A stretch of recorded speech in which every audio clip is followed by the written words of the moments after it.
Se nitkellem konxju li qed nitkellem fl-ambjent tal-anja tal-poplu. U allura huma ċentrali ħafna il-kliem u l-mużika fil-kanzunetta. Forsi jiena nista' nitkellem fuq il-kliem iktar milli fuq il-mużika x'għalkemm ikkomponejt anke mużika ma naħseb illi iktar imħarreġ dak il-qasam. Il-kompożizzjoni propri, il-kliem u l-mużika, għaliex illum hawn wisq affarijiet, għandna wisq mezzi sbieħ tajbin ħafna, imma li mhumiex ħlief il-kontorn, u veru. Aħna importana ċ-ċikkolata, mhux il-fitta li tkeżwira, il-laħam, mhux il-kontorn. Il-kontorn jgħod, imma mhuwiex ċentrali. U qed jistaqsija li hemm bżonn ta' ħarsa lejn il-modi, meta qed tagħmel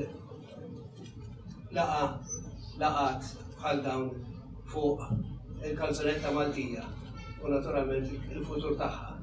X'jiswili llum li nagħmel dan?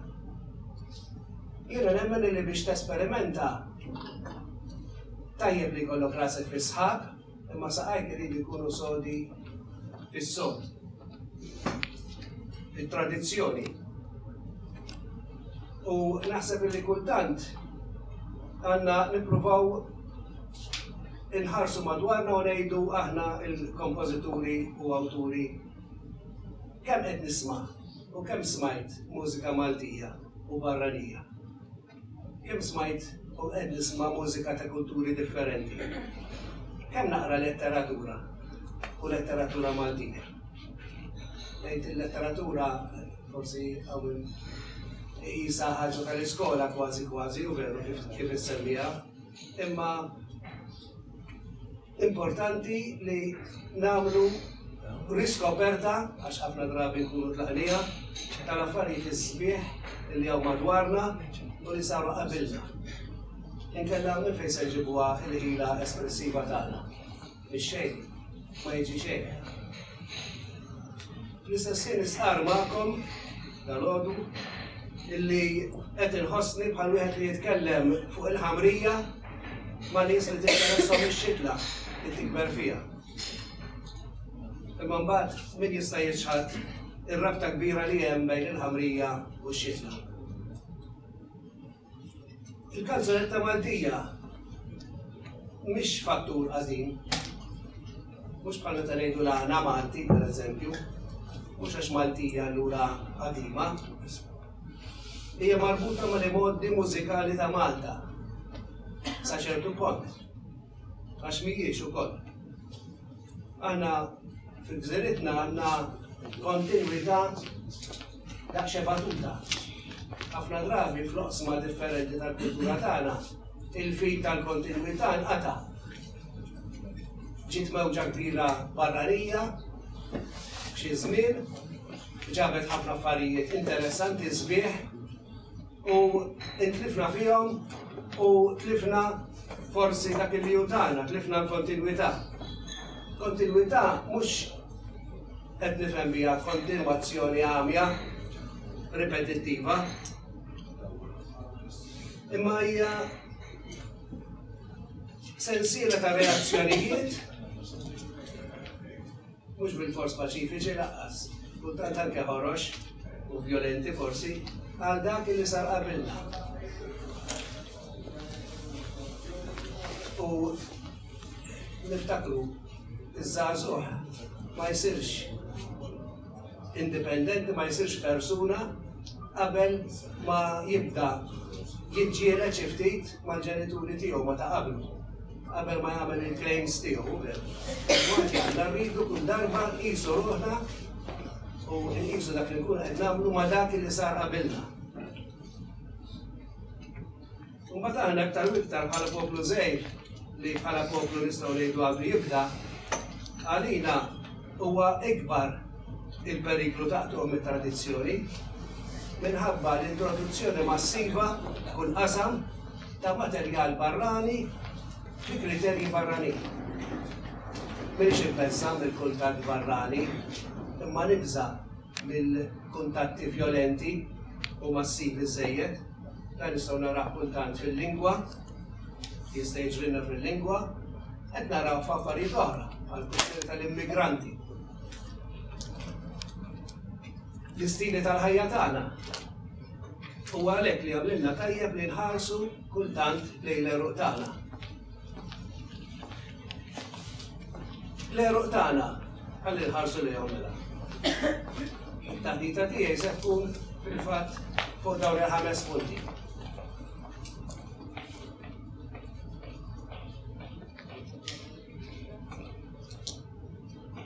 Qed nitkellmu fuq il-kanzunetta Maltija, il-kanzunetta fil-kultura Maltija.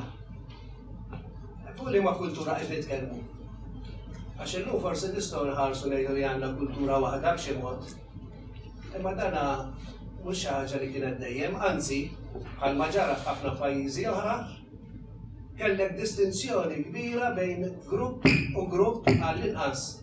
Żewġ gruppi bażiċi fil-pajjiż. Il-grupp ħansejjaħlu jien tal-kultura baxxa u l-ieħor tal-kultura għolja. Baxxa m'hemm l-ebda sens dispreġġettiv fiha, sempliċement qed ngħidu li hija kultura iktar limitata, nieqsa mill-kuntatti u dak allura tagħmilha inqas varjata u inqas forsi interessanti wkoll. Il-kultura baxxa numerikament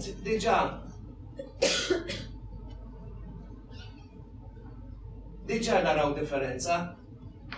Il-kultura l-għolja jkollok ftit li huma magħżulin, li huma preferuti. Fil-kultura baxxa jkollok il-kodra kbira tan-nies. Soċjalment għandek differenza wkoll. Dawk huma stmati, dawk huma rispettati ħafna. Tieħu l-ismijiet tal-professjonijiet li għandna madwarna. Sewwa il-manifk, id-dun,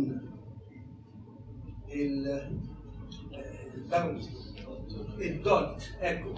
Dawn kollha huma titli li jażlu mill-bniedem normali, mill-ħaddiem komuni u veru. Illi jkollu l-laqam jew il-kuljum. Importanti differenza fil-lingwa, għax il-lingwi huma mezzi ta' kuntatt. Tal-kultura l-għolja kellhom il-Malti, kienu Maltin, kienu parti mill-soċjetà Maltija, ma kellhom it-Taljan u fi żminijiet oħra kellhom lingwi oħrajn. Mela għandhom ftuħ għal kuntatti Ewropej. F'Malta il-kultura baxxa kienet magħluqa fil-Malti, imnalla kienet hija x'kieku l-Malti ilu li telaq, naħseb jiena. Imma ikolli ngħid li kienu imjassrin fil-Malti. Il-Malti kien il-limitu illi minħabba fih ma jistgħux jikkomunikaw iktar il-barra. Allura kienu joqogħdu biss fuq il-kuntatti interni. Kienet illi forma n-nazzjon tagħna fl-aħħar mill-aħħar il-kuntatt bejn il-Maltin bejniethom. Naturalment fil-gosti, fl-istili, insibu il-gosti raffinati ta' min għandu kuntatt mal-kultura Ewropea u l-gosti iktar tal-ħaddiema tal-kultura baxxa. U f'dak li interessana iktar, daw kellhom il-ftuħ għal mużika Ewropea, bl-iżviluppi kbar, bil-nies bravi, sewwa bil-mużiċisti kbar illi u l-iżviluppi kbar kienu jsiru, anke tal-ħsieb naturalment, u fil-każ tagħna kien hemm ukoll il-mezz tagħna l-għana Malti. Naturalment il-park kien differenti wkoll, għax dawk imorru fit-teatri, jiltaqgħu fis-salosti tagħhom bejniethom u l-oħrajn fil-ħwienet, fil-pjazzett. U allura din hija il-kuntrast kbir. Liema kultura hi verament Maltija? Liema se nieħdu jekk aħna rridu nibnu fuq xi waħda minnhom dawn. Żball li jsir ta' sikwit huwa li ngħidu le l-kultura Maltija hija dik tal-kultura baxxa. Imma allura l-oħrajn mhux Maltin ukoll kienu Maltin li ippruvaw itejbu ħajjithom bil-mezzi li kellhom. Però allura Il-għaliex għandna aħna nċaħdu lilna nfusna milli ngħidu dawn huma it-tnejn kulturi Maltin u li aħna nkunu ħafna ħjar jekk nieħdu miż-żewġ ejjun. Dil-kwistjoni għamelt f'diversi postijiet u f'diversi osma matul l-istorja tagħna. Pereżempju, niftakar meta kienu se joħorġu sensiela ta' kotba fuq il-patrimonju Malti, ma ħareġ patrimonju Malti, innotaw li għandna wirt u għandna patrimonju. Għax għal kull kelma tal-kultura baxxa jkollok kelma aktar x'ukoll tal-kultura l-għolja. U allura kien hemm daqsxejn ta' diskussjoni min jgħidu le wirt biex ikun veru Malti, u liħor qallu le patrimonju, għax dan patrimonju kien jgħidu l-oħrajn. Sewa, u fl-aħħar mill-aħħar ħafna mill-affarijiet li kienu qegħdin juru ma kinux jinstabu fil-razzett jew fid-dar tal-ħaddiema ma kienu jinstabu għand is-sinjuri. U fil-fatt repet patrimonju Malti. Sewa, naħseb illi kienet għażla tajba, kif qed ngħid għaliex fl-aħħar mill-aħħar tirrispetta wkoll dik li kienet il-kultura l-għolja tagħna. Eventualment insewx li min għandu buż nannuħ u nannuħ avukat u min bħali għandu nannuħ bidwi sewa, ma llum għal-grazzja tal-la din differenzi li ħejjihom u allura dan huwa eħfeb biex aħna flimkien ingawdu mill-ġid tat-tnejn. Għalma l-lingwa tagħna qed tgawdi mill-ġid u mill-patrimonju, mill-ħelsien u mill-libertà tagħha, eċetera, eċetera.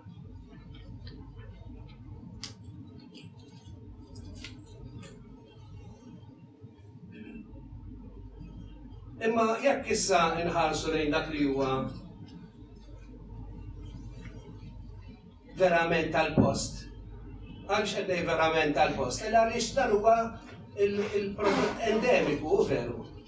Il-prodott illi trawwem prodott mużikali li ħareġ propju minn hawnhekk.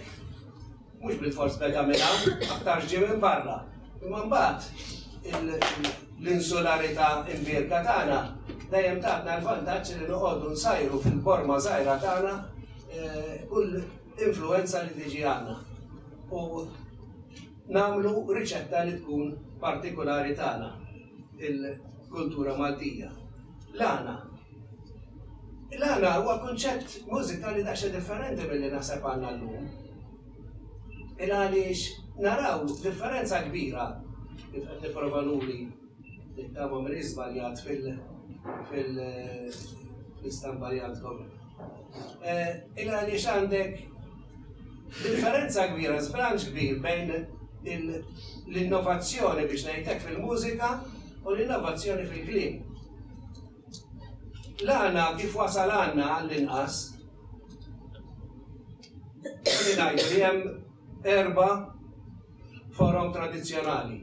L-għana spiritu pront, il-kwartini, ġifri dawk l-għanijiet qosra 4 versi, ġieli jsejħulhom ukoll tal-banju, għax kienu għandhom jgħidu waqt li jaslu waħda tagħna lill-oħra u tinkija jew tikkomplementa. L-għana tal-fatt u l-għana filoni la bormliża, ħanaddu għom malajr. L-għana spiritu pront kif tafu kien botta u risposta. U jkunu gruppi biex l-istess ħin jekk ikunu 3 kontra 3, A jkun kontra A, B jkun kontra B u C jkun kontra C. U jimxu hekk u bekk jagħtu ċans lil xulxin biex jaħsbu. Għaliex naturalment inti qiegħed timprovviża il-kliem dak il-ħin. Allura għandek il-fatt interessanti ta' 3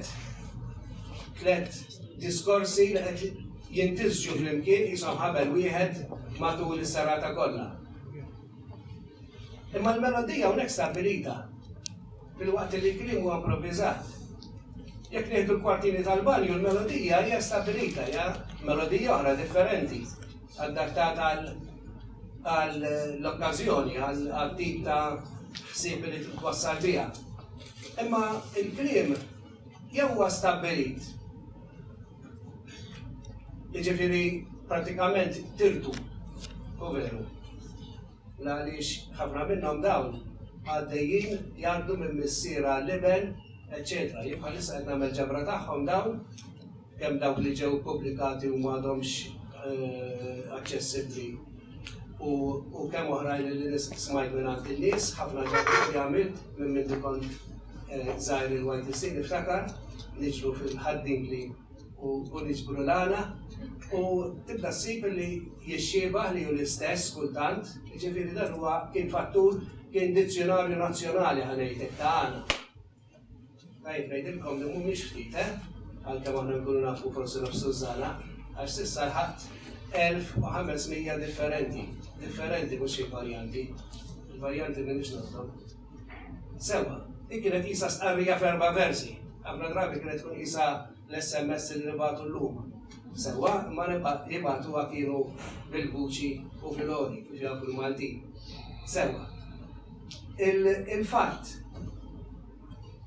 hija għanja twila, hija l-ballata, u veru, tirrakkonta storja aktarx ta' xi eroj, jew ta' xi delitt li ġara, tispiċċa daqsxejn bil-pathos, kulħadd jista' jkun jibki, sewwa. Hawnhekk għandna xi ħaġa li tkun miktuba, jew miftakra. Qabel kien ikollhom ħila kbira li joħolquha din u jiftakruha fl-istess ħin. Mhux bil-fors it-tieni darba li għandniha bl-istess mod. Imma bejn wieħed ieħor kienet tkun infassla. U l-għana fil-għoli da bil-kemm nistgħu nqisuh għax għalkemm huwa ħaġa sabiħa ħafna, imma hija tip ta' għana li qiegħed biex juri l-bravura tal-vuċi. Sewwa fil-fatt laqas tifhmu meta tisimgħu jitgħalna. Anka kif tqassam is-sillabi, ed aktar diffiċli milli kif tqassam l-għana l-oħra, għaliex tkisser il-vers b'mod differenti milli kif. Ekku. U għalkemm ngħidu l-għannejja, mhux kull għannej kapaċi għalih. Sewa, anzi hija kwalità rari illi tkun verament tiftaħar illi inti kapaċi tagħmli l-Borgliża. Tkun tajjeb ukoll mhux tiftaħar inti, biss naturalment. Sewa, l-istrofi hemmhekk ukoll normalment kienu jkunu stabiliti bħal tal-barju. Sewa, ġifieri qed naraw jekk inħarsu il-melodiji kważi kollha huma stabiliti. Il-varjetà hija żgħira mużikali, fil-waqt li hemm kreattività kbira mhux biss fil-li tikkomponi, imma fil-li timprovviża. U din hija kwalità għażiża li misna ożżejnija maż-żmien u bżajna għaliha u li nittama li nerġgħu niġu għaliha. Hemmhekk hemm il-makkjetta wkoll, imma dik se nitkellem iktar tard il għaliex kienet żvilupp iktar li sar iktar tard. Barra minn dalana kellhom ukoll xi kuntatti naturalment għax m'aħniex qegħdin ngħidu li żewġ kulturi ta' Maltin maqtujn għal kollox minn xulxin, kellhom ukoll kuntatti man-nies tal-kultura l-Orja u anke mal-mużika tal-kultura l-Orja. Imma ma setgħux jaffordjaw imorru teatru u allura ħafna drabi kienet tkun pereżempju Terra Maxka li tgħaddi mat-triq u ddoqqilhom melodija illi hija melodija naturalment stampata fuq dawk il-kartonijiet bit-toqob, sewwa kif nafu allura dawk kienu jisimgħuha u ġieli insibuhom ukoll għand l-għannejja imbagħad. Idoqquhom normalment mhux jgħannu magħhom. U ġifieri kien hemm numru ta' għanijiet qodma illi kienu jixterdu u kienu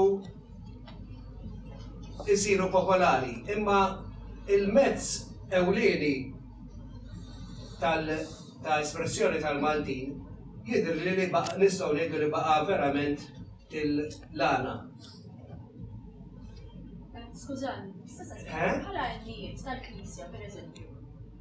In-nijiet tal-Knisja. Jew marċi tal-festi. Kienu jidħlu peress li jmorru l-qoddis anka nies Il-kisa kienet tkun il-qodisa bil-Latin. L-iżvilupp tal-festi naħseb li huwa bil-mod kif norganizzaw llum huwa jiġi iktar tard milli qegħdin qisna ngħidu mill-bidu.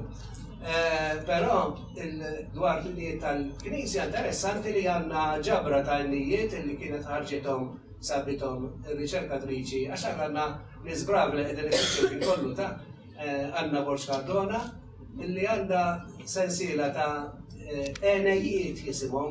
Enejja tfisser għanja żgħira hija diminuttiv. Bħalma tgħid tfajjel flok tifel, sewwa diminuttiv. Mela enejja, enejiet. Huma n-nijiet tal-Knisja aktarx maqlubin ma nafux il-mużika tagħhom jekk hijiex oriġinali jew le. Sewwa jista' jkun li huwa kliem. Iva, bil-mużika kollox huma rekordjati wkoll. Mill-grupp ta' għandna Borġ Cardona il-ġukulari. Sewwa. Però il-ħoss tagħhom huwa barrani u mhuwiex ma jidhirx li huwa xi ħaġa marbuta qisha mal-għana. Assolutament, ġifieri li turi li kelma għanja mhux bil-fors tintrabat, jiena niddejja norbota biss mal-għana tradizzjonali fil-fatt. Naħseb li kelma għana għandha tkun xi ħaġa li tkopri il-manifestazzjonijiet tal-kant kollha tagħna. Sewwa. Forsi Manuel, nagħmel punt wara li nisimgħu il-kelliema mistednin se jkollna nofsija ta' diskussjoni, ġifieri nistgħu nħallu l-kelliema issa jagħtu il-verżjoni tagħhom u mbagħad wara ħajkonna diskussjoni fejn ovvjament nixtiequ li intom kollha tikkontribwixxu għalih. Jiena ma ddejqunix imma fl-istess ħin forsi bħala sistema ikun aħjar hekk. Sewwa. Naħseb li hawnhekk irridu ma ninsewx l-importanza tal-Knisja bħala punt tal-laqa bejn il-mużika tal-klassi l-għolja u tal-klassi baxxa. Għaliex hemmhekk kellek il-kanonġi, kellek il-qassisin, u kellek in-nies li jafu l-kultura barranija. U allura ħafna mill-mużika tagħhom kienet tkun naturalment orkestrata, kompożizzjonijiet barokki kif nafu, u hemmhekk kien ikun iċ-ċans illi il-ħaddiem imur u nar il-festa wara li jibbukja l-post jorbot is-siġġijiet u jagħmlu kull mod biex ikollhom post quddiem għaċ-ċerimonja, sewwa għadhom sallum kif tafu nimlew il-knejjes fil-ġurnata tal-festa. Għaliex hemmhekk kien dedika mument aktarx meta dan jista' jisma' bil-kumdità il-mużika orkestrata. Importanti ħafna wkoll bil-mod il-mod tibda ssir ir-rabta mat-teatru. Il-mużika u l-teatru għandhom rabta mill-qrib ħafna. Fil-fatt, insibu ħafna tipi ta' ħanidulhom kanzunetti, kanzoni. Sewwa, arji barranin imma bi kliem Malti li kienu jkunu mdaħlin fid-drammi bħala isa musical. Sewwa, fejn għandek l-azzjoni imma mbagħad daqqa waħda din tant tħobbu li tiftaħ fomma tolli leħena u tibda tkanta melodija barranija ma bil-kliem Malti. U din naħseb illi għenet biex tibda titnissel il-kanzunetta Maltija. Kien hemm ukoll influenza ta' dik li ngħidulha kommedja dell'arte. U anke ta' spettakli li kienu jidhru mill-Italja, sewwa dan huwa l-kuntatt. Ekku, l-operetti naturalment u anke dawk li sewwa il-vaudeville, il-poċad, dawk il-tipi fejn illi fihom kien joħroġ wieħed aktarx bejn attu ieħor tad-dram sakemm jirranġaw l-affarijiet ibidlu l-amara u jbidlu l-ħojjieġhom eċetera. U kien joħroġ jagħmel parlant, pereżempju, sewwa, imma mhux dejjem parlant, ġieli kien ikun anke bil-mużika, jew ikun parlant fuq il-mużika wkoll. Jidhru wkoll ħafna kanzonette sewwa fil-gazzetti u anke pubblikati għalihom. per eżempju, jiġini moħi ktejjeb interessanti ta' Carmelo Camilleri, illi fih ħafna għanijiet fuq snajja differenti Maltin, etc. Ma kienux jitkantaw, ma kienu kompożizzjonijiet ħfif, popolari, aktar xajtira, ġiri daħlu wkoll il-politika taż-żmien.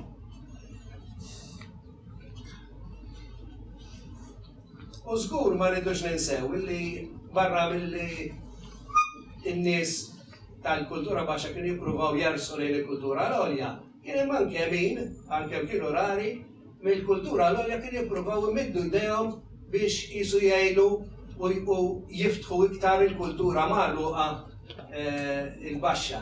Per eżempju Gian Vassallo li huwa l-ewwel poeta kbir verament Malti sewwa,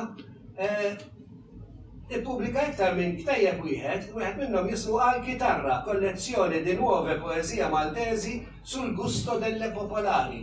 Ara, bħal dawk tal-poplu. U saħansitra u qal qed nikteb dawn il-poeżiji semi-letterarje. Issa biex professur tat-Taljan dak iż-żmien fl-Italja, f'Malta, kif kien Gian Vassallo, jaċċetta, anzi jistqar li qed jikteb poeżiji semi-letterarji, ifisser li verament kien bniedem impenjat. Però dan għana per eżempju jirripruvajt nara ma jidirx li qatt kien hemm xi ħadd li ħadu u mużikaħ. Sewa li għad jew li għannih fuq il-dak tal-għana. Sewa, hawnhekk qed tara waħda minn dawn il-melodiji li qed ngħid li nġabru miġbura minn Beġer, George Percy Beġer, li kien vjaġġatur li kiteb ktieb sabiħ ħafna fuq Malta u fosthom jitkellem fuq il-mużika u jagħti din il-melodija li aħna darba il-YTC konna ġbarnija, pubblikajnija wkoll stampata u anke konna nkantawha. Għanja verament sabiħa li fil-fema tiegħi l-aħħar nofs tal-aħħar versi tagħha kienu f'moħħ sammut meta kompona l-Malti, għaliex huma eżattament jimxu pass magħhom. U jidher li kienet tatni raġun anke għandna Mors Cardona b'din ħaġa. Sewwa, is-snin imqalba, ħanħallu daqsxejn tradizzjoni u jibda l-moviment. Tajdu mhux dejjem kien hemm moviment, imma il-moviment f'soċjetà medjevali, per eżempju, ma tistax ixxekku mal-moviment ta' 10 snin fil-soċjetà medjevali u 10 snin jew taħt il-kavallieri u 10 snin l-aħħar 10 snin tista' tinduna d-differenza fir-ritmu kemm kienet. U hawnhekk se jibdew is-snin imqalba. Dan huwa perjodu importanti ħafna, jiena affaxxinat dan il-perjodu għaliex huwa il-perjodu formattiv tal-għana tagħna, tal-kanzunetta tagħna. Għaliex hawnhekk iltaqgħu ħafna qishom irjieħ differenti mużikali. U l-laqgħa hija dejjem ħaġa sabiħa u dejjem minnha joħorġu riżultati verament interessanti. Ħalma fl-aħħar mill-aħħar anke mir-razza meta jiltaqa' Malti ma' Ċiniża joħorġu tfal li jkunu isbaħ mill-Ċiniżi u isbaħ mill-Maltin is-soltu. Sewwa din hija liġi tal-natura donna li tgħidlek tħallat għax fit-taħlit l-iżvilupp. Importanti bħala katalisti ta' dan l-iżvilupp kellna il-mezzi ta' komunikazzjoni. Ma nistgħux nixtru li dawn qalbulna kollox. Sewwa kemm il-għad ta' trasport illi bdejna niltaqgħu iktar ma' xulxin anke f'Malta stess, sewwa barra mill-safar eċetera, u anke dawk ta' komunikazzjoni inklużi l-lum elettroniċi. Is-safar kbir illi beda jiżviluppa f'dan iż-żmien, hawnhekk għandna l-bidu tat-turiżmu tal-massa. Il-YTC, Youth Travel Circle, jaf il-bidu tiegħu lejn dak iż-żmien fil-fatt lejn dan il-perjodu. Sewwa, għaliex kienu dan il-ftuħ kbir li kien hawn, niftakar kemm kellna ċansijiet aħna birħis insifru fl-Ewropa, sewwa, jiġifieri kienet qiegħda fl-arja. Dawn huma s-sittirijiet famużi u veru mill-aħħar. U Fattur ieħor importanti ħafna kienet edukazzjoni ġenerali, illi refet il-ħafna mill-Maltin mill-eluq tagħhom, sewa tagħthom edukazzjoni li biha anke lingwistika li biha jistgħu jsibu jfittxu riżorsi oħrajn ta' erf u veru. Imma li mużika Maltija naħseb li għamlula effett mhux dejjem tajjeb. Tajjeb fis-sens li laqgħuna ma' ħafna mużika barranija, imma li ġara f'Malta illi kull min qisu jeduka ruħu kien joħroġ mill-qabel l-għana kien il-fattur mużikali, il-mezz mużikali biex jesprimu ruħu l-poplu Malti bej kulħadd. Tajdu li imma ma kienx daqshekk ġenerali, staqsu kulħadd lin-nanniet tagħkom għal dawn l-għalijiet. Kollha jafu jgħiduhomkom, kollha jafu minn dan l-għana. Dan juri li l-għana kien verament fattur popolari mifrux ma' kull imkien. Imma ġara li kull min jeduka ruħu beda qisu jitmeżmeż minn dak il-ġeneru sewa sab ftuħ kbir mużikali, minnaħa mużikali, mhux minnaħa ta' kliem qed ngħid issa, illi ma kienx isibu fl-għana, għax kif għedna l-għana l-għana huwa xott, huwa limitat fil-ristrett, u allura kien iħares l-emmek biss u iħares l-isfel sewa ħanuża idjoma Ingliża, li mhux suppost nuża forsi, imma oġbitni, lejn il-kultura lejn l-għana Malti. U bil-mod il-mod, il-klientela biex ngħidlek il-felli tas-soċjetà Maltija illi baqgħet taħdem biex ngħidlek bil-mezz tal-għana beda jiċkien sewa u ġi prattikament emarġinat. Hija marda forsi tagħna illi nagħmlu hekk l-affarijiet kollha tagħna, forsi hija il-wirt ta' tantu tant snin fejn kien ikonna nfaħru dak li hu tal-barrani, kollox jista' jkun, imma il-fatti huma illi ġraw dan il-fatti sewa. Imma mill-banda l-oħra tiġi laqa importanti ħafna ta' ħafna tipi ta' mużika barranija. Illi ġew fuq ix-xena tagħna, u dik tista' tkun ir-raġuni għaliex l-għana tant warrab ukoll, għaliex ġew f'daqqa waħda. Għandna il-mudell Taljan, il-mużika Taljana. Sanremo li jibdielek 1951. Sanremo li 9 snin wara nibdew nimitaw u nagħmlu l-ewwel Festival Malti.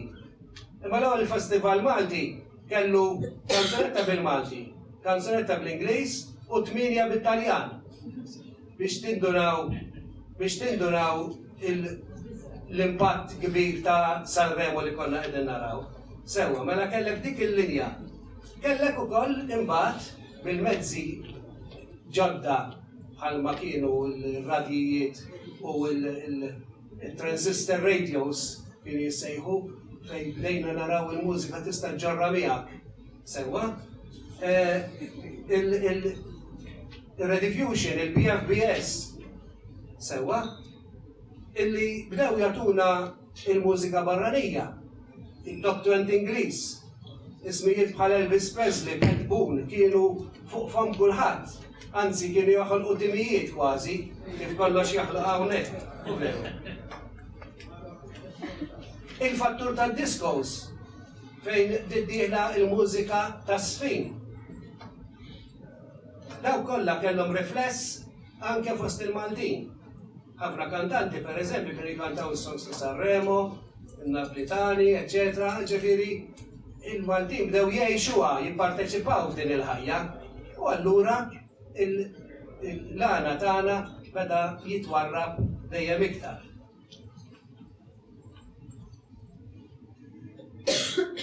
Mera bikrija ta' dan it-taħlit li kien hemm dak iż-żmien, naħseb tista' toħroġ ukoll minn dik il-ġabra sabiħa tad-diski Malta's Lost Voices li ħareġ Andrew Alamango fl-2010. Din hija ġabra ta' numru ta' diski, numru mhux żgħar ta' diski illi hu ħareġ għażla minnhom f'pubblikazzjoni verament sabiħa ta' diski li kienu ġew rekordjati fit-tletinijiet. Kienet intrapriża interessanti, illa għaliex fuq l-istess vapur li sejrin biex jirrekordjaw jew Tunes jew Pariġi, illa għaliex marru kemm jirrekordjaw dawn iż-żewġ postijiet. Insibu nies bħal ix-Xudi, is-Semenza, Manuel Cilja, li kienu għannejja magħrufin ħafna. U fl-istess ħin kellek nies oħrajn bħal kbir Carlo Satariano. Billi nies bħal dawn ma nafux wismuhom. Dana minkejja l-ħarsa biċċiera li għandu fil-ritratt. Jiena ma nafx ritratti iktar tiegħu nittama li mhux kollha hekk. Imma ħanajdlek meta taqra tgħid mhux danu żgur xi ħadd ieħor. Għaliex kien kapaċi jikteb l-iktar kanzunetti sbieħ u ħajjin.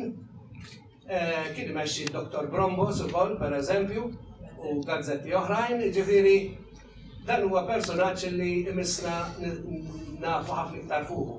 Jiena nistieden il-YTC forsi jibda anke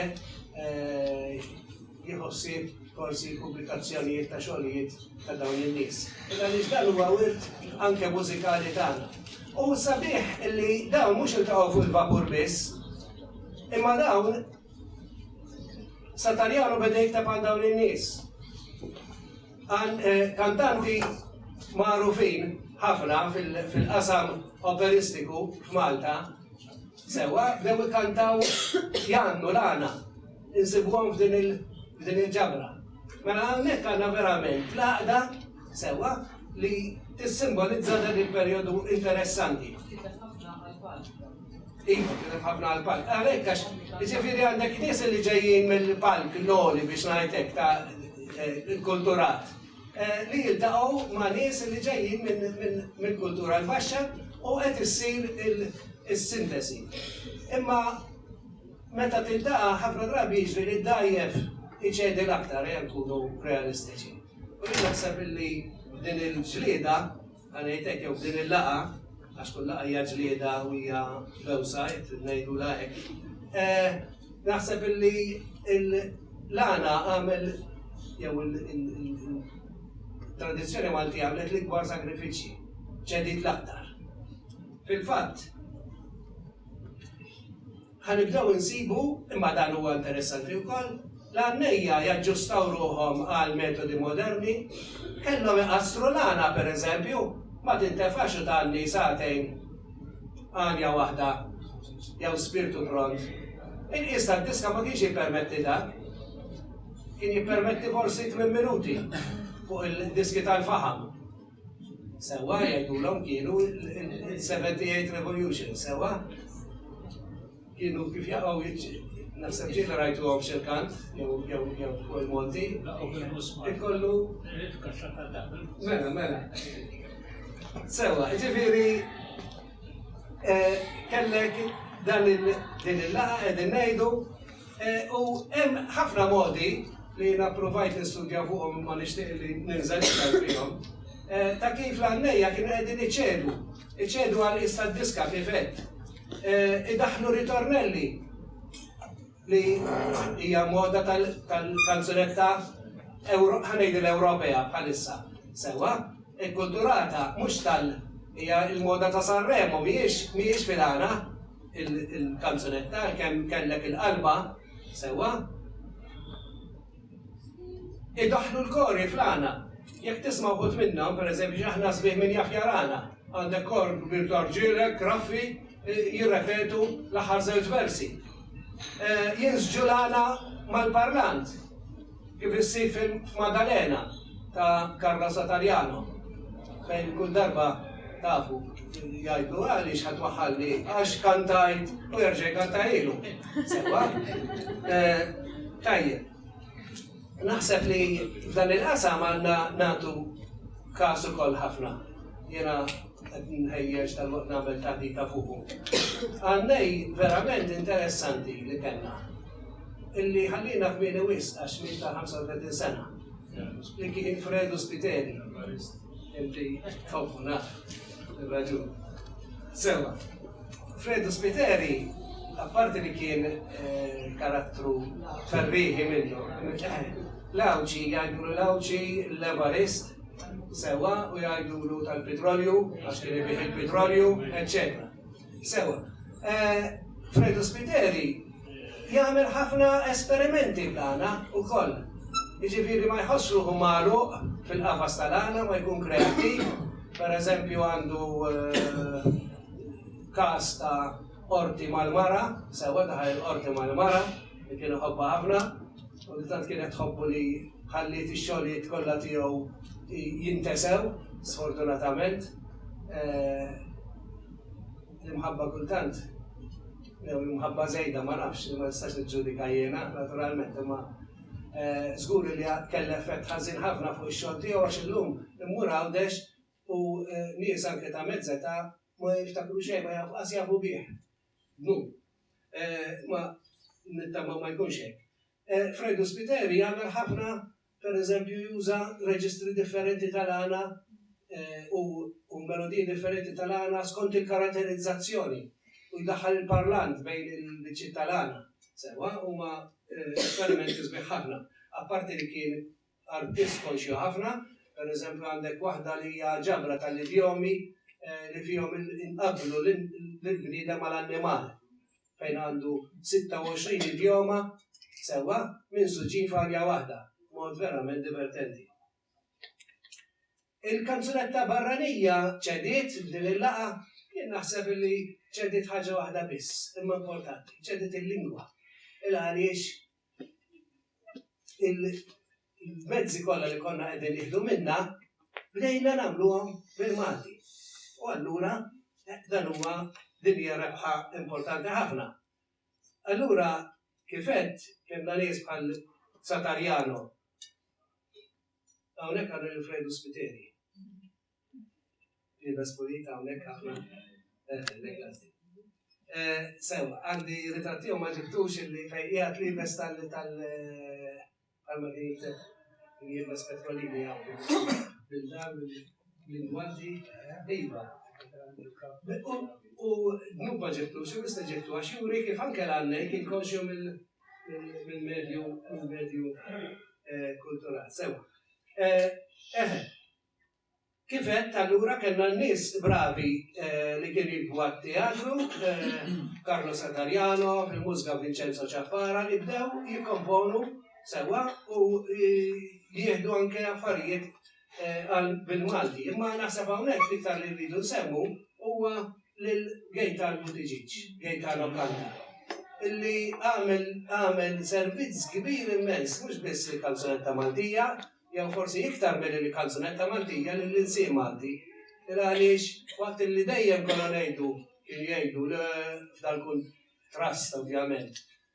Il-Malti huwa lingwa semitika ħarxa għandha daħsejjes bħal li huma jibsin biex tkantom sewa.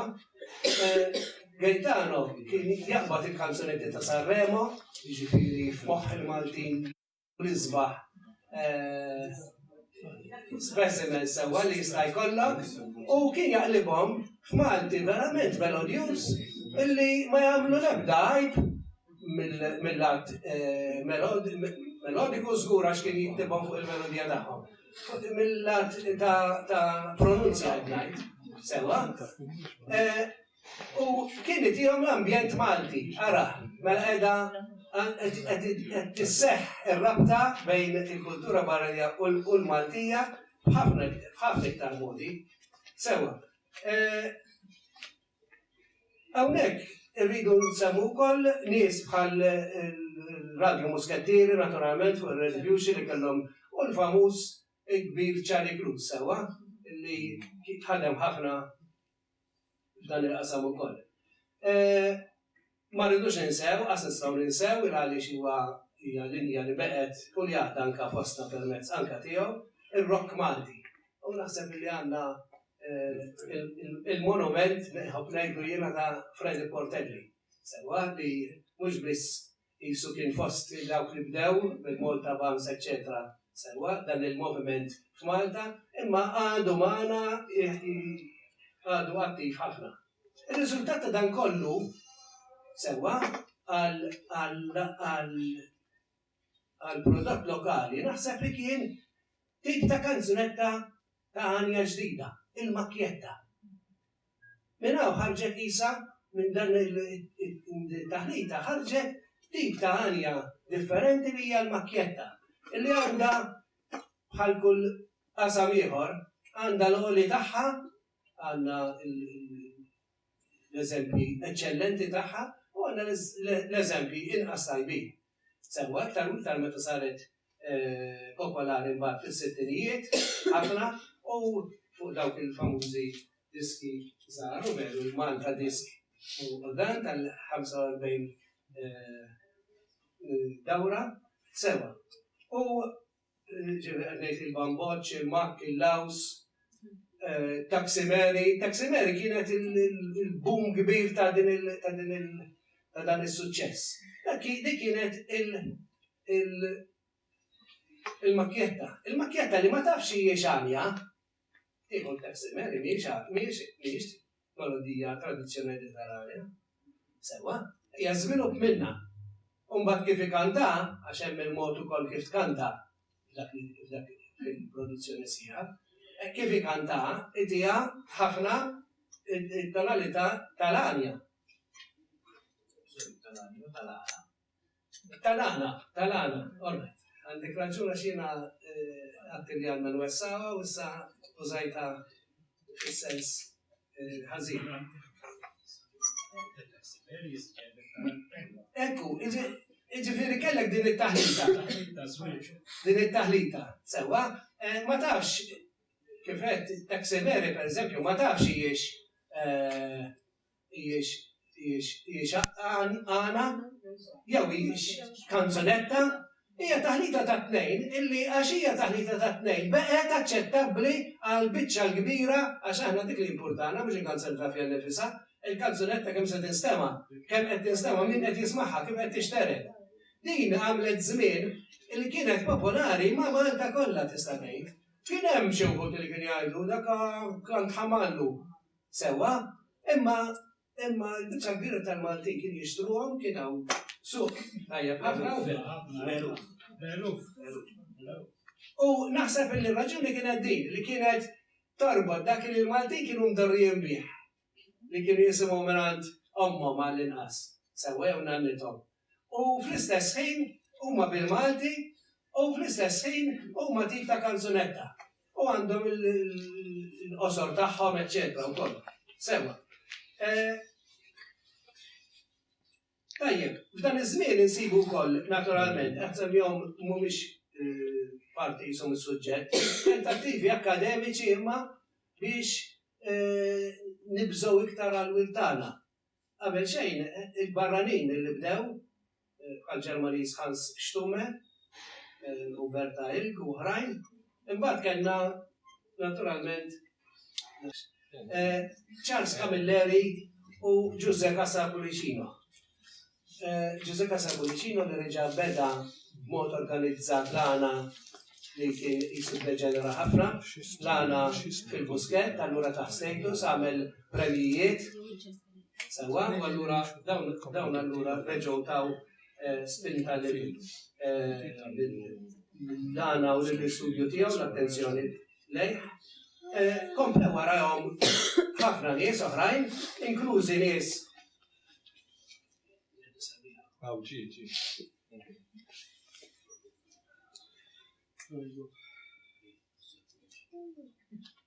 Charles Camilleri u Giuseppe Sapolicino. Hawnhekk għandna l-etnika li wkoll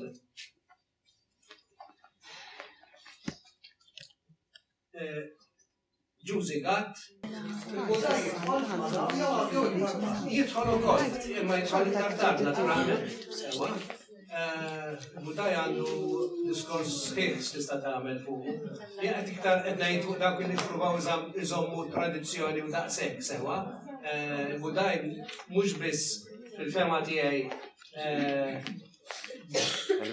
ippruva jżomm il-tradizzjoni, imma tefa' fiha kontenut elevat illi l-għana aktar x'qatt ma kellu. Sewa, diskussjoni kważi filosofika. Sewa, il-diskors reliġjuż mhux popolari, imma bit-taqis ta' taqbil popolari, imma reliġjuż elevat, biħsieb sentimentali. Naħseb, appart il-vuċi sabiħa tiegħu.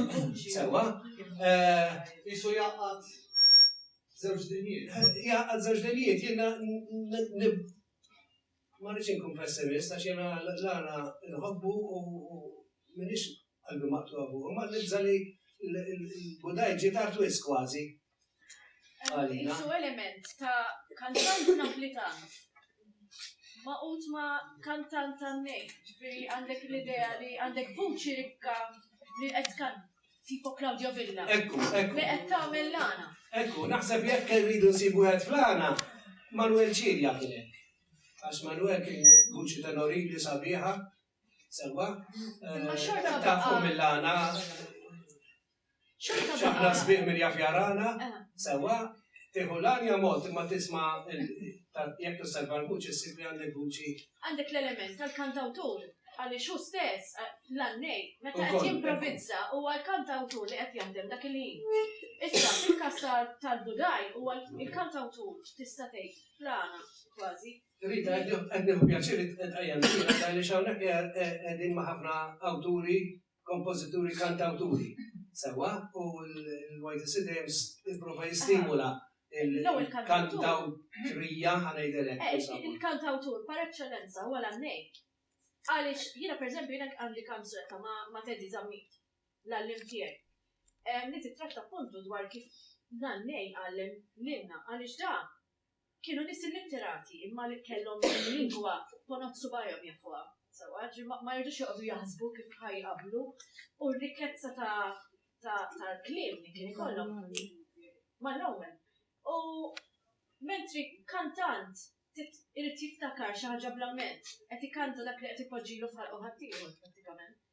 Mentri għandek bniedem bħal Budaj li kif qed tajt inti qed jidħol fil-fond qed jaħseb vera fil-fond.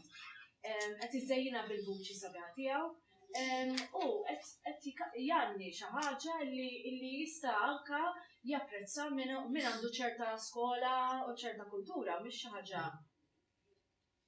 Grazzi ħafna. Jien ħajkolli naġġem kull ma dan naħseb li forsi tqarraqt fil-dan, imma meta tibda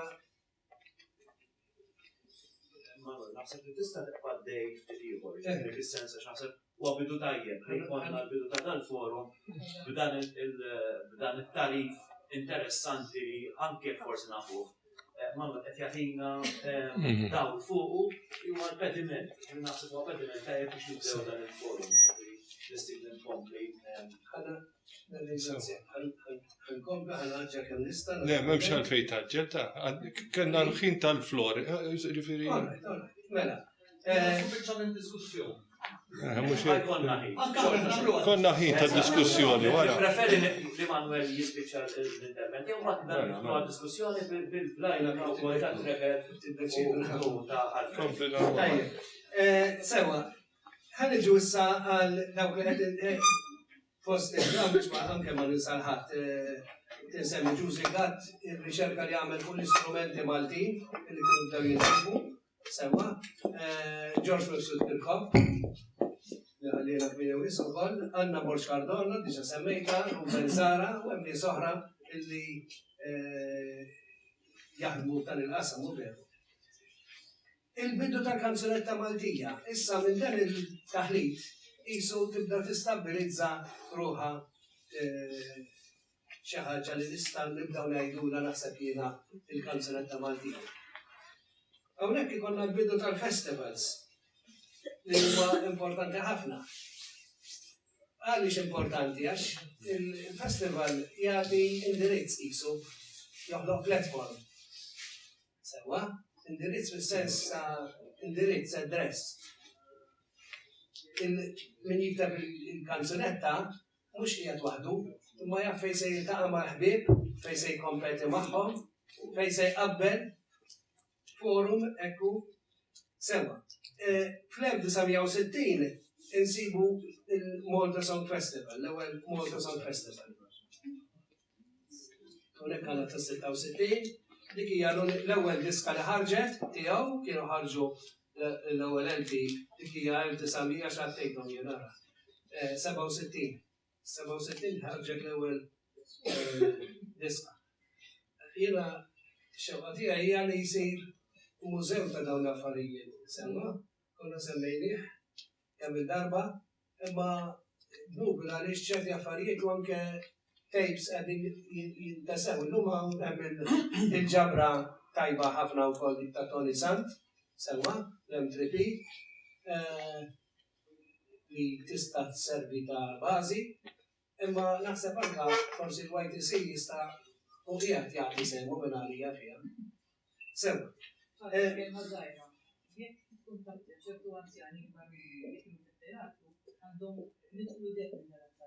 Ekku, veru. Nistgħu nitkellmu, nieħdu ftit kuntatti u naraw kif ħanagħmlu għax inkella tkun xewqa biss tagħna tnejn u tieqa fil-bil. Sewa. Interessanti li kien il-grupp taż-żgħażagħ ħaddiema Nsara, sewa, il-moviment taż-żgħażagħ ħaddiema Nsara kien attiv ħafna dak iż-żmien, kien żvilupp interessanti, imma il-festival jibda qisu mudell ta' Sanremo, kifet bil-kanzunetti l-iktar bit-Taljan, il-kanzunetta jkollha żewġ verżjonijiet u titkanta minn żewġ kantanti, eventwalment tibda ssir minn żewġ kantanti, wieħed Malti u wieħed Barrani. Waħda tkun bil-Malti u l-oħra tkun bil-lingwa barranija. Jibdew jibtu il-liriċisti dawk li jibbu il-klim speċjalment. Ħansemmi xi personaġġi sewa, hemmhekk għandna lil JB Kassar,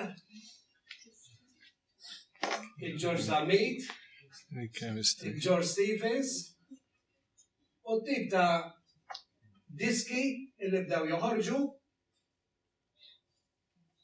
Din it-tip ta' kanzunetta kellha suċċess kbir Malta.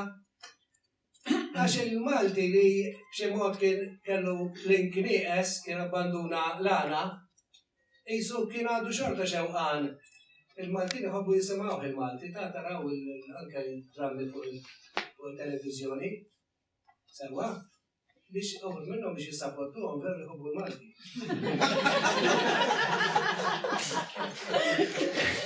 Isma' ġifieri kanzunetta bil-Malti. Il-kanzunetta il-kanzunetta hija kanzunetta melodika ħafna, stil Taljan, mhux bil-fors tirrispetta l-aċċenti u stal tal-Malti, laqwa li jkollha melodija sabiħa, imma b'temi diġà xi ftit differenti mill-għana.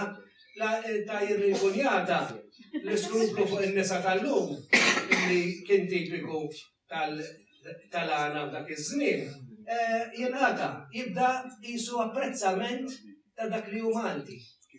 Sewa, tibda titnissel din ix-xewqa. Din ix-xewqa ġan Anton Vassallo ara kemm qabel kien diġà ipprova li seħħ meta kiteb insabiħu Malta tagħna mhux għax Malti faħrek jien. Il-ħsib tiegħu kien illi dawn jitgħannew u li jieħdu post id-diskorsu tajjir interpersonali li kienet tasal għalih l-għana, għax l-għana kienet prodotta ftit nies soċjetà magħluqa. Allura jinfexxu b'xulxin, ifaħru xulxin, iħobbu l-xulxin, jobgħodu l-xulxin.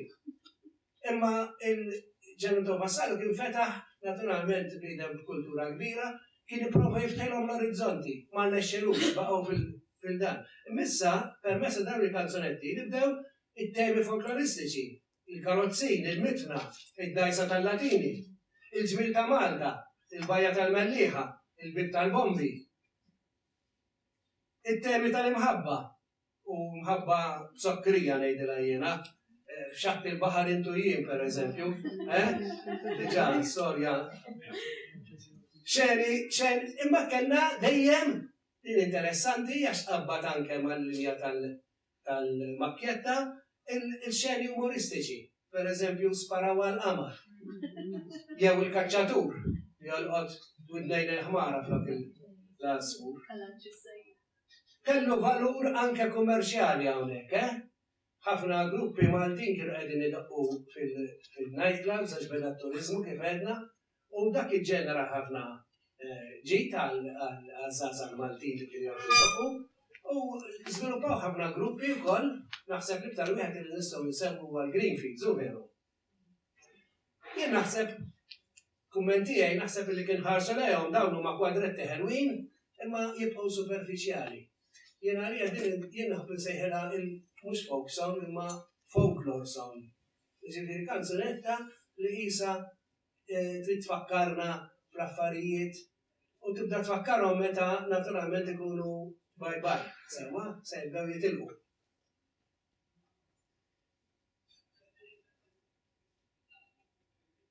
Hawnhekk għandna Charles Cruz bil-ġabra tiegħu tiftakruhom,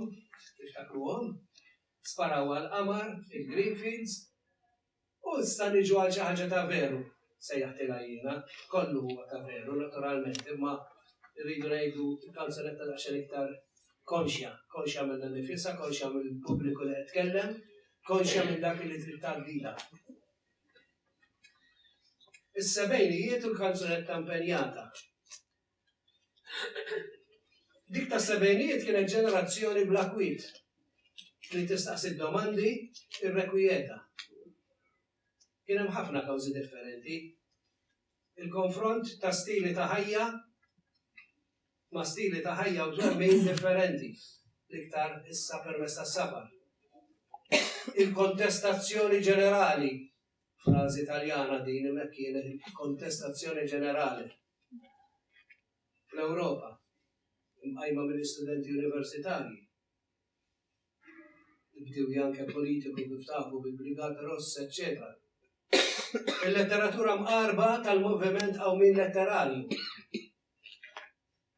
Għandna ħafna awturi kif tafu illi f'ċertu żmien fis-sittinijiet, qabel dan iż-żmien, qabel is-sebgħinijiet, fis-sittinijiet qalu daqshekk.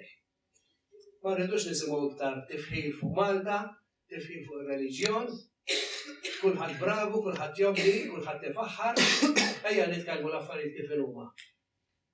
U allura ħarġet poeżija ibsa ħarxa li tipprova tagħmel kuntatt ikbar mal-poplu, kuntatt iktar veru, fil-fatt irnexxiela titilfu, aħseb jiena, il-pubbliku, għaliex il-metodi li waslithom bihom il-mezz, id-dialettika tagħha ma kienx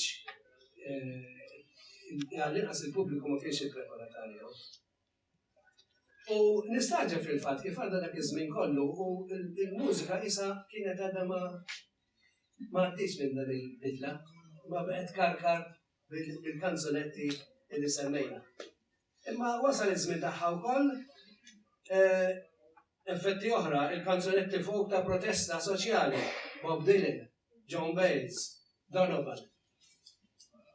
Il-kanzunetti realistiċi għal min kellu il-mitra wkoll tal-Taljan u tal-produzzjoni Taljana li naħseb ninjaraw wisq, sfortunatament. Kellek il-kanzunetti realistiċi għarsin, ngħidilhom jiena, ta' Endrigo, per eżempju, ta' Fabrizio De André, sewa, fejn għandek realizmu daqsxejn aħrax. L-ewwel frott ta' din il-bidla jibda jinħass ħelu u naħseb l-ewwel frott sabiħ għax huwa anke fih innifsu huwa kważi kompromess bej dak li kellna bej il-kanzunetta l-ħelwa, il-festa, per eżempju, ta' Mary Rose. Imissa għandna żewġ awturi, żewġ personaġġi ta' kalibru għoli ħafna. Qed nitkellmu fuq il-poeta Joe Frigieri u Charles Camilleri. Di kienet isa sajjetta fil-Brazzi, sajjetta tajba ma li tagħmel il-ġid. Verament ħażlet il-kulħadd il għaliex laħet livell għoli ħafna isu iktar mill-li wieħed kien jistenna. Naturalment kien hemm il-maturazzjoni kbira tat-tradizzjoni Maltija f'Charles Camilleri u l-fatt li kellek hemmhekk poeta diġà ippreparat. Festival li jintesa wisq naħseb jiena u kull meta taħbi l-kanzunetta ommi qed nara minn qed iħares lejn issa jiġrilek hekk. Hekk jiġrilek. It-tapes ta' dal-Imbirek Festival nixtieq li jiena jisiru aċċessibbli, joħorġu anke fuq CDs, sewwa jew online, il għaliex ipproduċa dan il-festival. Il-Jove Enterprises organizzaw Jove kienu Joe Portelli u Vanni Pulet il-fatt. Għalik Jove.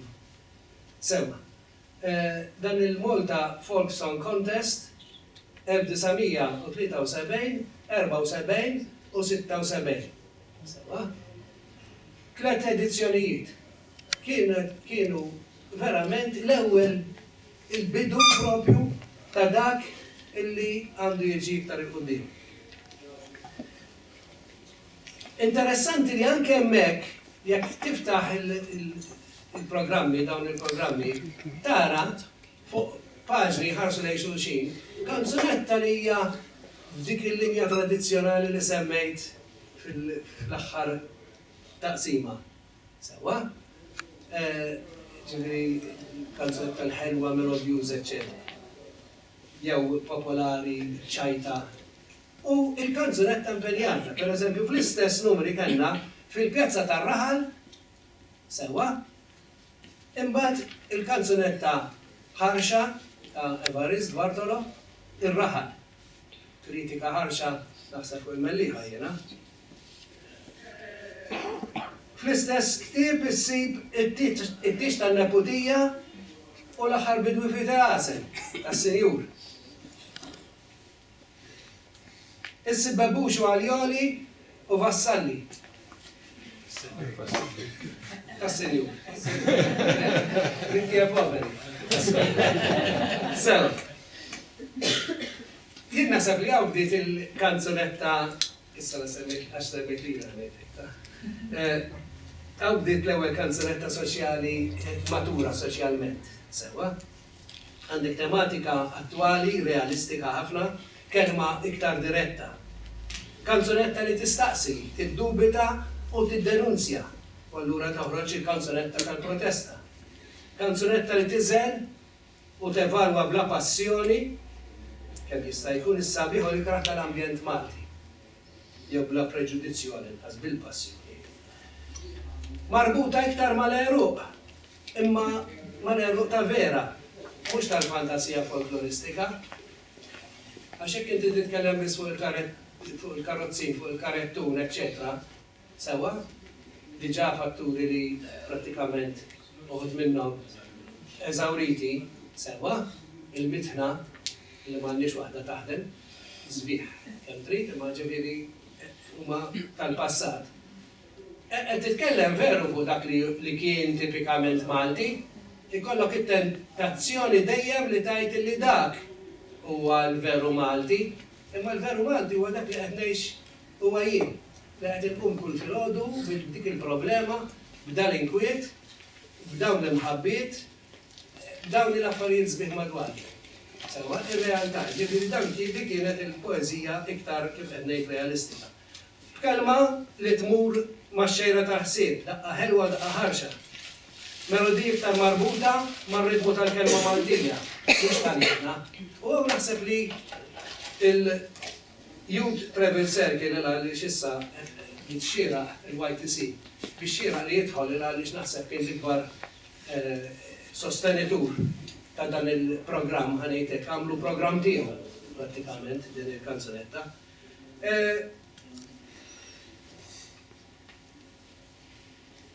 50-50, ma mi importax. Ekku, edna marbut mal-kelma Maltija, dak kien il-punt. Hawnhekk bdiet toħroġ l-idea illi il-kanzunetta iktar milli biċċa mużika li tista' tkun ta' Sanremo u tagħmlilha il-kliem inti. Il-mużika toħroġ isa mill-mużika naturali tal-kelma.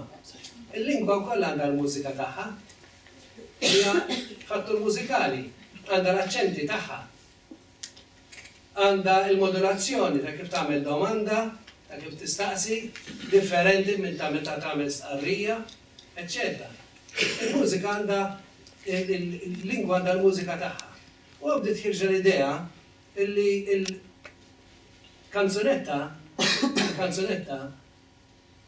il-kliem jiġi biex ngħidlek huwa bażiku u fuq il-mużika naturali tal-lingwa jinbena mbagħad naturalment b'mod daqsxejn iktar sofistikat, sewwa, għalhekk il-folk art song kif kunu jsejħula, tinbena il-melodija tal-kanzunetta. U allura tkun tolqot iktar. Għax inti m'intix li għad tagħmel kompetizzjoni isek bejn il-mużika tal-lingwa u l-mużika tal-melodija li għandek biex il-kien ieħor forsi, sewwa jew l-inkitbet qabel. U għaw jingħata l-importanza kbira lill-kelma allura fil-kanzunetta. Mhux għaliex il-mużika di kienet dejjem problema għalina, kienet dejjem problema anke fil-YTC. Li kien jgħidulna il-mużika mhix innovattiva mur għall-istess linji. Jien ngħid tgħid huwa fdal dan tal-istorja li għandna tal-għana fejn aħna dejjem il-kelma kienet il-parti l-innovattiva. Imma ix inhi il-kelma f'din it-tip ta' għanja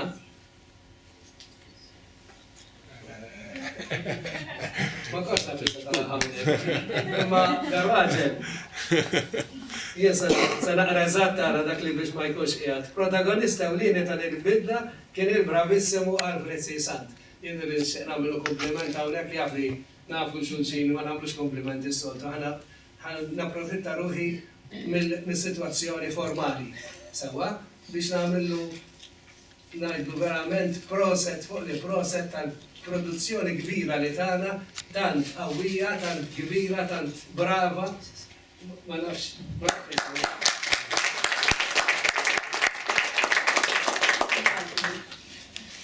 Għax Alfred kien daħal f'din il-linja qisu qabel il-YTC.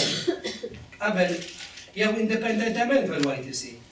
U jidher li taġibni fih illi ma kienx qiegħed jimmatura ma' oħrajn, kien qed jaħdem fost ħafna nies li kienu jiktbu kanzonetti ħafna iktar ħanejtek tradizzjonali f'dak is-sens li semmejt, ħafna iktar kalmi. U fl-istess ħin joħroġ dak bl-aħħar bil-gu li tilaser. U għadha mill-isbaħ, forsi l-isbaħ karba li għandha l-anja Maltija, veru. Imma fl-istess ħin kien li kif nafuh biżejjed li anke issieħ mal-oħrajn dejjem u pparteċipa anke fil-lanja tal-poplu u bekk għelu ħafna wkoll. L-lanja tal-poplu għandu tradizzjoni twila kif tafu 40 sena mhumiex ċerti. U 40 sena li kultant jiena kont veru semmewni wieħed mill-fundaturi ta' dan il-moviment. Imma jinkenew ħafna momenti meta nsejtu ma' triq, sewwa, għax timpenja ruħek f'affarijiet oħra u hekk. Imma Morris, sewwa hija, kien dejjem kien dejjem baqa' b'dan il-ħsieb nisemmi l għaxen ikollu l-bidu. Sewa, mbagħad kien imsieħeb minn grupp bħal Charles, Alexia u oħrajn u Noel illi ilhom is-snin jitħabtu kontra ħafna elementi u kurrenti differenti li ħafna drabi ma jkollhomx magħhom l-ewwel ħsieb il-kanzunetta u allura itsibruħek tiġġielet daqsxejn magħhom dawn sewwa biex il-festival jitwassal. Ma l-festival twassal nistgħu ngħidu fil-ħin sena wara sena bi ktieb tal-kant li qabel kien stensiljat fl-aħħar lejla qabel il-festival u kien irrekordjat fuq cassettes imma illum huwa bil-CD tiegħu bil-da tiegħu kollha u naħseb illi verament l-anja tal-poplu jistħablu support u jidher li jagħti isib ukoll appoġġ ukoll mill-awtoritajiet illum. Jekk l-awtoritajiet tagħna ma jħarsux lejn l-anja tal-poplu u jtuħ support sewwa, jien ngħid għall-inqas daqs il-kanzunetta waħda li nibgħatu darba fis-sena sewwa u li b'xi mod tirrappreżentana jgħidu għax ikun hemm xi ħadd Malti jkantat, jumejn oħra qas il-kantant naħseb ikun Malti għax il-kittieb jista' ma jkunx Malti, dan jista' ma jkunx Malti, il-kliem ma jkunx bil-Malti, u hija l-kanzunetta Maltija għal dan, insomma, dejjem kelli kont se nitla' hate relationship. Imma l-aktar ewwel biċċa. Sewa.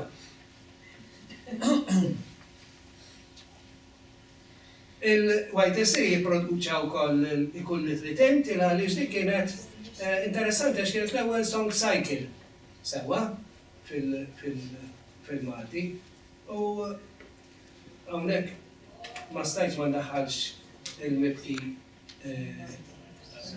kantant meravigliuż, jiena mhux se nagħmel komplimenti kull kantant, għandna ħafna kantanti bravi, ma jiena għalija l-iktar wieħed illi meta jkanta bil-Malti jissodisfani fil-ritmi tiegħu, fil-ħoss tiegħu. Naħseb anke għaliex kien jitkellem ħafna djalett, meta jkollok il-bażi djalettali, naħseb li dik hija punt favur. Imma qed taraw ftit minn ħafna drabi meta tiġi tirrappreżentat.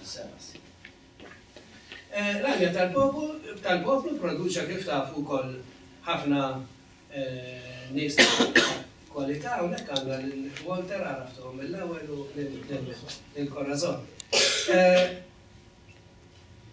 Sadattant il-Malti beda jintuża dejjem iktar f'ġeneri differenti. Rajna fir-rock operas diversi, fl-opera, fl-oratorju, fil-liturġija, fil-kantata. L-anja tal-poplu għadu miftuħ fl-istess ħin. Zazu brava bħal Corazon, weħedha żviluppa ġeneru interessanti, iktar introspettiv u psikoloġiku milli denunzjatorju. Mhux imqareb, sewwa, movimentat ċorta, imma internament, jaħseb.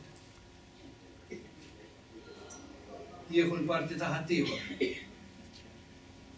Fiha il-kanzunetta ta' Vera sabet oħra, iktar sottili. Ma nistax nista' nitkellem fuqhom għax inħalli għal-qija tal-forum. Imma ma nistax ma nsemmix l-qawmien interessanti li qed naraw dan l-aħħar minn bosta żviluppi minn bosta gruppi ta' żgħażagħ li jfissru ruħhom bil-Malti. Kultant għandi dak li jgħidulhom il-streamers jiena, mhux fil-konfront tagħhom napprezzahom ħafna. Kultant nibża li tista' tkun l-għalja taċ-ċinju di. Sewwa? Din ix-xewqa kbira ta' ritorn lejn il-Malti, għax ħafna drabi il-ħerqa tibda tafsek meta ikollok il-biża' tal-li ħatitlek xi ħaġa. Kif rajna fil-kanzunetta tal-folklor, u veru. Qed ngħidlek għaliex waqt li ħafna miż-żgħażagħ ħafna żgħażagħ illum qegħdin jitħajju jkantaw bil-Malti. Fl-istess ħin, ħafna mill-ġenituri u l-istess forsi jista' jkun mill-istess kantanti ikellmu lilhom bl-Ingliż. Da mhux xi lezzjoni tal-Malti, jiena s-soltu tal-Parlament minnhom li preferi nagħta separawhomx. Imma għax naħseb li il-fil ta' kollox ta' din il-kanzunetta fl-aħħar mill-aħħar u għalli. Għax inkella kif kont qed ngħid, xi tkun il-kanzunetta Maltija b'daqta. Fl-aħħar mill-aħħar il-linja tal-lingwa tkun qiegħda hemmhekk. U jekk aħna ma nibżgħux għal dik u nibżgħu għaliha mhux billi sa 7 snin nkellmu b'lingwa oħra u mbagħad jitgħallimha, għax imbagħad jitgħallimha sewwa ikun jaf kiesa u skun u mbagħad ikun jaf il-kelma ftit u ħafna u jgħid kiesa ħafna kiesa ftit, skun ħafna, skun ftit. Ma jkunx jaf jismot jali, sewa, ma jkunx jaf fietel biret u differenza bejn fietel. Sewa, fejn fietel ġifiri kien skunu kesaħ u biret kien kesaħ, anzi kontrarju, skużawni. Wieħed dawn huma raffinatezzi sbieħ li mhumiex tal-istudjus, huma tal-poplu Malti li kien jkellimhom, kien iħaddimhom, huma ta' Alfred Sant meta jikteb, imma se jkunu tal-kittieba tal-Malti ta' għada jekk aħna nrambu jirhom qisha t-tieni lingwa. Semma,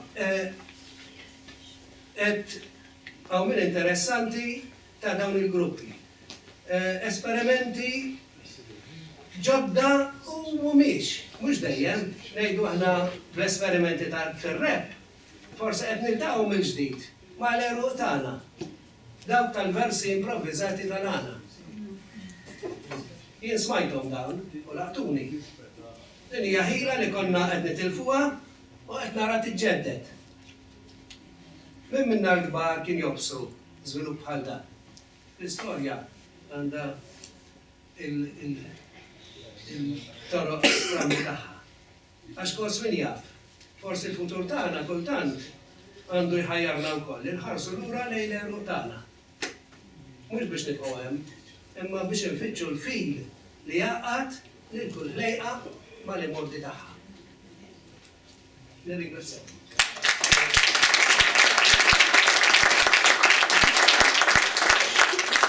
Għana semmejt ħafna kittieba, kantanti, eccetera. Ma tistax isemmi kulħadd naturalment.